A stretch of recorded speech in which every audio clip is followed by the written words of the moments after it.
Thank you very much for coming, Ro and Sierra. So Sierra, she has been into permaculture for over a decade, and she's 18 now and is a permaculture teacher. And she's already done a TEDx talk, and she lives in Canada. And she's part of the Earth Guardians as well. And she's joined us before in the Permayouth meeting, and it's very inspiring. So thank you for coming again. And Ro, she's a teacher of permaculture teachers, and she's an elder in the permaculture community, and she's the author of the Earth User's Guide to Permaculture, and it's a delight to have you here. And also, she works extensively with refugees all over the world, and she's got an organization called Permaculture for Refugees. And also, we're so glad to have a numbers of Permayouth groups around in other refugee camps, so they'll be joining us tomorrow evening. But yeah, thank you very much. The first question I want to ask you, I've got 3 questions, is how can permaculture help us address the global situation we're in today? So Sierra, do you want to talk about that? Yeah, sure. First of all, thank you so much for having me here. This is incredible, and I'm so inspired. First, seeing other youth in permaculture and young people, it's something that I, as a young person, would dream about for a long time, but never really imagined seeing a group come together like that. And so I'm really excited about that. And also, Rosemary, you've been an inspiration to me for years and years, much longer than you've ever known. I started learning about permaculture at 8 years old, and you've been an inspiration of mine pretty much since then. So I wanted to quickly share that because it's exciting. And yeah, so answering your question, how can permaculture help us address the global situation we are in?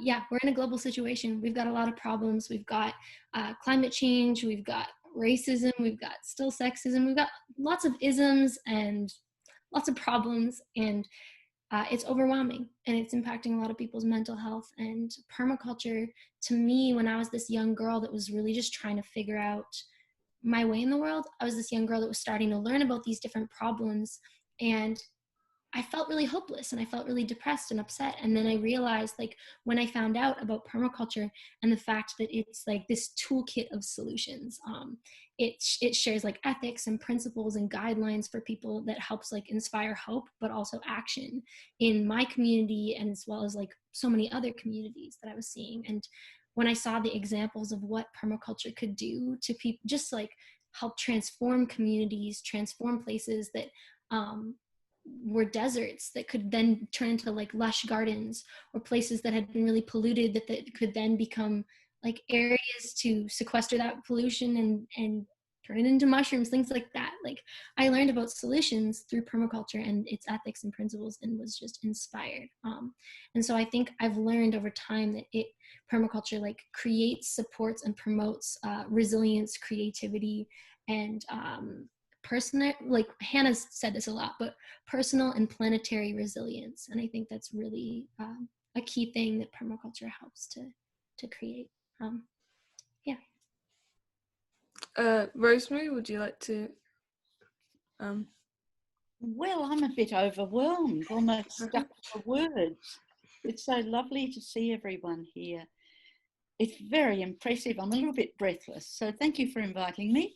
I live in the Blue Mountains, about 100 kilometres west of Sydney, where we had snow this time last week. So to see you all there in summer clothes is a bit of a shock. I want to tell you all to keep warm, and look at Sierra. She's all ready for summer. Thank you, Sierra. The film was magnificent. Eden, it was terrific, and I think it covered everything. And I sat here thinking, well, what is there to say that makes it different in any way? Oh, isn't there Sophia again? Okay, I think I've got people who would like to join you. There's a group of young refugees in Malaysia, 14 to 18. They've just made their first film, and I think they'd love to be talking to you. There's another group in the Philippines where they have millions of displaced people in the Philippines for various reasons. So I think that we'll be able to hook up some others as well. I think you're all astounding. I knew nothing about this when you were your age. I'm the oldest person. Can you see I'm going white? Can you see that? Can you? Yeah, really old. So I've spent 40 years in permaculture. Imagine that. 40 years. Have I learned anything? A few things, perhaps. One of my regrets is it wasn't available to me when I was your age. If you haven't got something like permaculture, you just spend a few years being lost, thinking, what do I want to do with my life? Or I don't know. And then, of course, we've got the problems. So I'll go on with the problems because that was Maia's question. Thank you, Maia. Can permaculture really save or address the global problems? You know all the problems. I saw you talking to them on Eden. I saw Sierra. I'm going to tell you what's happening because of a group of people like Sierra, like Morag, like Maia, who went out to teach. Permaculture spread. No one had a school for permaculturalists. No one made sure they got a degree. No one made sure they passed these exams. If they thought they knew enough, they just went and taught. It's a pretty radical idea in today's world where everyone needs a diploma. So they went out and taught. These are some of the people who have used permaculture. The head of the fraud squad, fraud, you know, false checks and embezzling money and stealing it and crooks everywhere, of New South Wales took permaculture to teach her new detectives. She took them into the garden and she said, the problem is the solution. Imagine telling police this. We have to work on the margins. We have to work on the edges. We'll work with refugees, people with disability. We'll work with people who are discriminated against. I thought that was amazing. And she got promoted. Then there was a woman from the State Museum. And she decided to go and change all the museum stuff based on permaculture principles. And staying with me now are two of the world's leading accountants in ideas for changing accountants from the profit margin. They've just finished writing an article, the International Accountants Journal, on how the principles of permaculture can change world accounting. Imagine if everything wasn't about money, but about the food in your garden and the chickens and the eggs and the trees you're planting. If it's not about money, it's about good things, that's going to change the world. So there's a whole lot of things happening. We can do it. We need governments to do it. So what is marvellous is when FAO says we're going to teach this in Vietnam, right through provinces. So what we have is this impact from the refugee teaching in Bangladesh. We taught 50 people. 2,000 people were practicing it in that camp of Rohingya people who were pushed out of Myanmar by the brutal military and genocide, and they were suddenly doing it. See, it's something that people can see and do and teach each other. I think we have to do it and we have to be active. I'm not wearing my badge, but the badge I usually wear is School Strike for Climate Change. It's one of the big swarm movements that kids started. It was, you know, it was Greta Thunberg. It was that boy in India who sat outside Parliament for 8 weeks saying climate change is a big issue. It's been people like yourselves that have stood up and said, listen, we've got to change things. So we've had Extinction Rebellion. So swarm movements are movements where everyone joins and no one's the boss. And permaculture tends to move by swarm movements. So whether permaculture can actually address all the problems, the main ones I see are COVID and possibly another pandemic or a mutation. And I'm redesigning and thinking about cities at the moment, and materials for people in camps who can't do face-to-face teaching. And there's exciting possibilities already, brilliant stuff. Your film is one that we would like to show if we can get the subtitles on it. It would be brilliant. We've got one from the Philippines and one from Malaysia. It's your age group who's doing really important work. You may not have thought yourself powerful because your mother says or father says, go to bed, it's 10 o'clock and don't stare at that screen. But as a group, you have a lot of power. and you're doing great things. The things that are going to be hard is the melting of the glaciers on the Himalayan fringe. You know the Himalayan mountains? Because as the snow melts, it floods and then dries up, and then rising seas. At this point, this is where your swarm movements, I'm calling them yours because they're your generation, are having an impact on governments to get them to act. And so I'm really saying thank you to you here today, because you have been key to a lot of this and your generation across the world. That's enough from me for the moment. Okay, thank you, Maia. So the next question I'd like to put out is, what are the best things we could be doing in our homes and in our communities to make a difference? So, Sierra? Yeah, okay. This is a question that I've thought about a lot over the past couple of years, is like, what is the best things that we can do? Because there is so many, like, there's so much information out there, especially if you spend time online, or even just in a community or around people. You'll notice everyone has so many different ideas. And when we talk about changing the world, what I love about like permaculture is having those ethics and principles. I keep going back to the ethics and principles because, like, for me, those have been really like a big help in my life in a lot of ways. And you can really read into them. Like, I learned about social permaculture only like a couple of years after I learned about the more planet environmental impacts of it. Because for a while it felt like it was like so much to comprehend at once. But I started learning about how it really can be applied to our lives, like for decision making or like at home.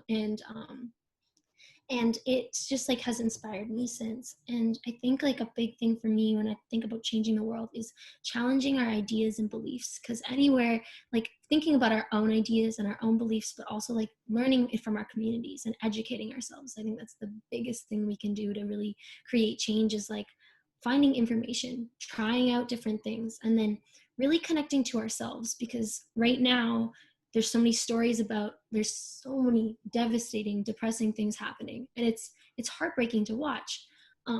But if we constantly are sharing this narrative of like there's so much terrible stuff happening, then we'll really only focus on that, and we can get lost, like disappearing down this hole of death, destruction, and oh my gosh, what is this future going to look like? And when I think about permaculture, when I think about redesigning cities, or like regreening deserts, or really building community resilience again, it's a whole different place. We've got like the depths of despair, but then we have this place of action and hope that we can also go to. And I think it's like a fine dance of like, yes, we need to check in with reality and what's happening, but also like, let's dream up the most beautiful world that we can imagine and do everything we can to get there. Like starting by educating ourselves and our communities. And then like, I think that each person has different skills and passions or things that they're interested in. I know that I've always loved animals, and so like the animal husbandry aspect of permaculture has been really interesting to me. But I also love music, and I've realized that I don't need to separate my activism from all of these other things that I'm doing. Like the way I live my life can be my activism. The things I love doing can be my activism and my way of like saying what I want in the world. So I can write songs about the future that I want to see, or I can paint pictures of it, or I can, and I think that's what I encourage everyone to do, is use like the lenses of permaculture that it provides to kind of show yourself a path forward, or like making a plan forward, but also like just dream up, like, what do you really want to see in the future? If we think about the best possible future we could see, how can we try to get there? And how can we do that through having like a lot of fun too? Like the climate strike movements, it's such a beautiful thing to be able to dance in the like to spend time out in the streets in front of a big parliament building, like singing songs with your friends about the world that you want to see. And it's hard, it's devastating when you've got like big corporations fighting against you, or you see all of this evil a lot of the time too. But like when you're just like standing there holding hands with your friends, and it's powerful, and it really does create changes. And it's hard because we're all through Zoom and stuff right now, but I still feel like this community, it really is a community, and we're building it, and it that can have a lot of impact, like a lot of impact. So yeah, that's what I think. Thank you. I'm going to pass the question to Ro. Gosh, Sierra, you don't leave anyone much to say, do you? You're pretty good. Sophia, can you understand my accent? Can you nod if you do? It's all right. Okay, I can speak more clearly or slowly if you like. One thing I've become aware of is 40 years working in countries suffering from war and civil war and recovery, is that there's quite a big difference between Eastern countries, African countries, Western countries, and countries of Asia in particular tend to be highly cooperative.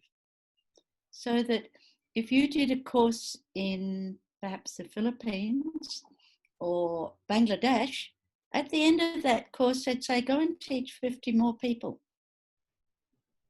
And you wouldn't say, how can I do that? Will I get the money? You know, that's too hard. I don't know how to. You just go and do it. And you'd be called an animator, because the importance of your local community is so big. Will you just hold up a finger? Do you really work in your local community? If you work in your local community, yeah. Are you getting some results in your local community? Look, young people have power. Often governments are frightened of young people. Remember, they have often run revolutions, starting with the French Revolution. Socrates in ancient Greece warned about the power of young. You have got power, but I'm absolutely convinced for the future, working on your own is going to be almost impossible.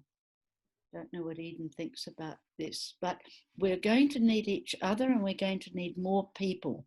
So it's going to be building community, because as you said in the film, whether it's our local economy, we have to know each other, whether we're going to pay in kind or pay in money, and it's going to be the people who help us out. I believe we're heading for a fairly difficult time economically. It's only community that can do it. I don't know, I'm about to really get into that here, because our government is not talking about building community and community development at the moment with COVID and with the economics that's coming. So what we're going to have to do is have a little street meeting, talk about what we can do or what we can exchange. It doesn't matter, but start making your community something really good. I think it was Martin Luther King who said, you don't have to love people, you have to like them enough to work with them.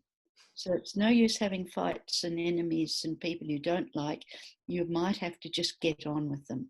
And for that, I think we Westerners need a lot more, in general, a lot more training in nonviolent communication, a lot more work in body language, which is fun. If you've ever done a workshop, it's hilarious as you play out all the behaviours you see. But I think we have to add to our skills somewhat. And I think we really must include marginalised everywhere. Doesn't matter who they are, and not let anyone diss them. No one's allowed to disrespect someone who is different. So I think we've got a lot of things to do in the social permaculture field. For the rest, well, I love the idea of dispersed agriculture, dispersed permaculture. Are you familiar with dispersed? Is it a new idea? Okay, so dispersed is when everyone has something and we share it. So we might all have some solar panels and we all work on a microgrid. We all have some fruit trees, but slightly different ones, and share the produce.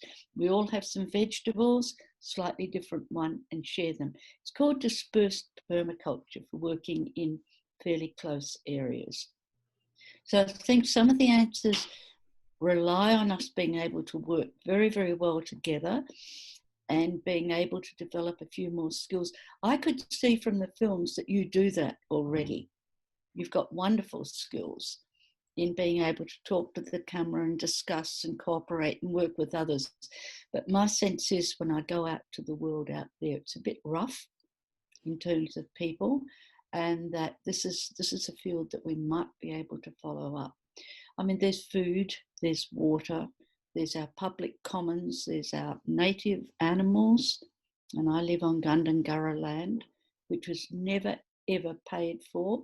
or given by Aboriginal people. So, you know, there are many side issues that are permaculture marginal that we keep an eye on. For the future, it's going to be a strong community that solves global problems, pandemics, and any other troubles that are coming. So put your energy there. Instead of saying, think globally, act locally, let's act locally and impact globally. So think, act locally, and we'll have a global impact on everything we buy and everything we do. I think I'm up in time. I've overdone my time, Maia. Sorry. That's okay. It's very interesting. You should wave at me, stop or something. Yeah, well, we've only got one more question, so we're fine. So it's how can we amplify our voices and calls for the Earth system's regeneration? So, Sierra, do you want to do that first again? Sure, yeah. I'm still trying to figure this one out myself. I think that, yeah, amplifying our voices, it's a lot about, it kind of, there's different levels of it. I think there's an individual level, a community level, and then honestly a global level at the same time. And the individual level is working on those skills that we really need in like our storytelling, because each of us, I learned, like, I'm still learning this all right now, but each of us like have a story, and we were born in a certain place. We have our different identities and ways of showing up in the world, and our different interests and our different like challenges too that we'll face. But we have our different stories, but we also have a lot of similarities. Like throughout history, people have been through pain. They've loved a lot. They've been through more pain. There's been sad things that have happened. There's been joyful things that have happened. And right now we're seeing a lot of painful things happen. But if we come together in our communities, and if as individuals we really start to like think about our stories and what we do want in the world, like the most beautiful possibilities, like not just like money or the greedy kind of side of humanity that I've seen a lot of, but really just like where does this true like happiness come from? Is it, and for me, it's always been in my communities. Like a week ago, I was out wearing a mask in my community, and we were all doing a local community garden. Like we were on this high school grounds, and we were building a food forest at the high school. And that was pretty cool to work with kids and other people my age, but also like there was lots of elders in the community that came out from the nursing home because they really want to connect with more youth, and the youth are now like, we connected so much there, and we're just having such a fun time that we're now going to be going to the nursing home and doing a food forest there as well. And they're actually like a little walk down the street away from each other, so that's pretty cool.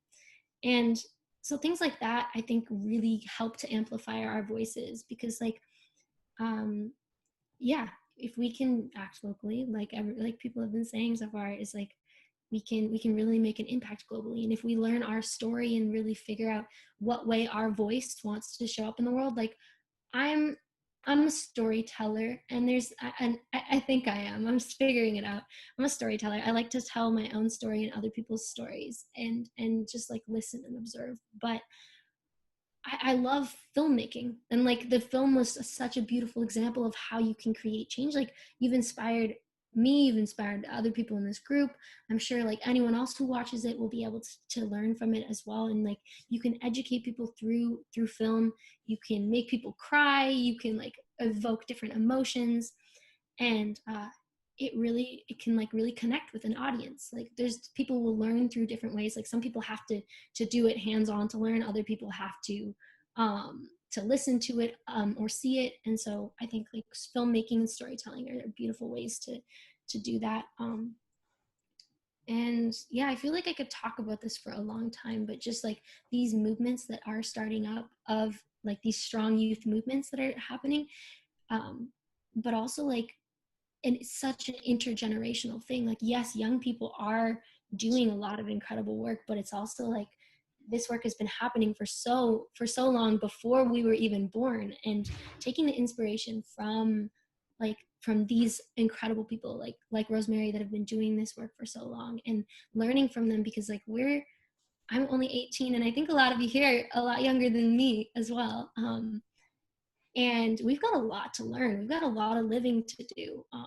And a lot of trial and error. Like, I make lots of mistakes in the work that I do, and plant the wrong plant and it ends up killing the other one instead of beneficial planting. I don't know. I'm still figuring it all out. But I think if we really like go to the support of our communities, we can amplify our own voices and the voices of our movements and what we want to see in the world. So yeah, that's what I think. Thank you. Ro? Well, that was fabulous. Thank you, Sarah. Pretty impressive. I'm going to go back and find you a TED talk and listen to it. I think each of you should have a go for a TED talk. Go on, put your names up and talk about what you do. I was thinking one of the ways that you can amplify your work without having to do a lot of work is find the thing you love in permaculture. So do you love the vegetable gardening? I'm not such a good vegetable gardener. I want to re-establish wildlife habitat and go to the food co-op mainly. I'm passionate about water. I'd love to work, you know, on rehabilitating rivers forever, day and night. I never want to sleep. I'd love to do it. In permaculture, there's so much for you.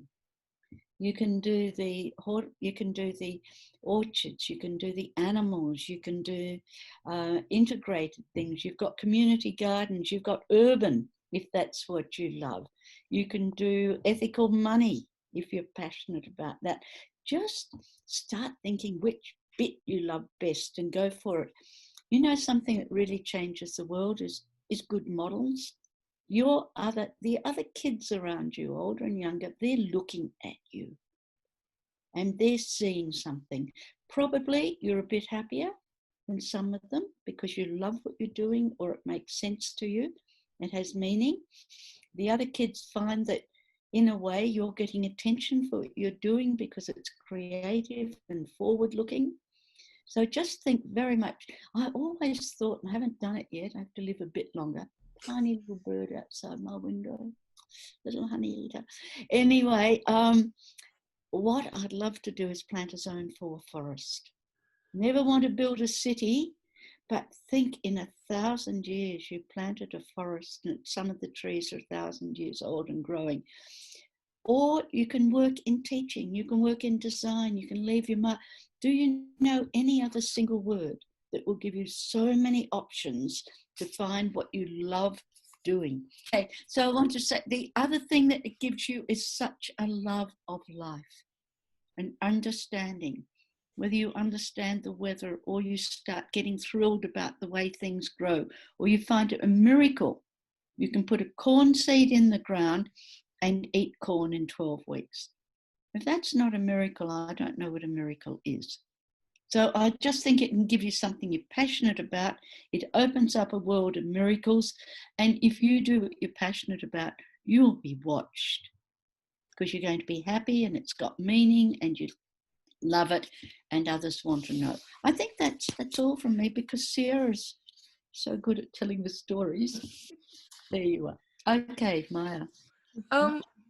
So any last comments you want to just say to wrap it up, or do you think you've kind of touched? Sierra? I think I'm just grateful. Like, I feel really grateful and to have been here and to talk to you all. And I'm super excited to see where this all goes in the future, because I know that each of you, like listening to you speak, listening to the video, seeing some of the work you've done before as well, there is a lot that needs to change in the world. And I've said that, and I'm going to keep saying that probably for the rest of my life. Because I think that until I really see, I'm a person who honestly does I have a lot of privileges, and I live in a community where I do have a lot of privileges. And we have good health care in Canada, and we have clean water as of now in a lot of places. And there's still beautiful wildlife in places too, but I also can see all of these things in danger.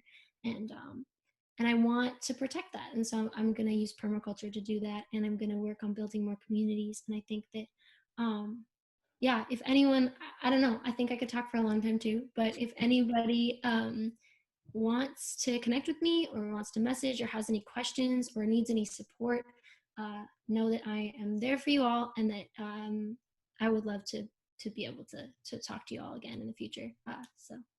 So yeah, just want to put that offer out there, and I'll put my email in the chat for anyone who wants to use that. Thank you so much. It's very inspiring. And also thank you very much for being the first guest for our festival. I think I'd say just one thing, and fairly shortly. The world's got lots of problems. It still remains a beautiful and wonderful place to be part of. And it's great being part of a solution, not a problem. And don't let your future be limited. Don't let anyone limit your future. If you have a passion to get out there and do something from permaculture, just go for it. You mightn't have to go in a big noise. You could go quietly and just pursue it.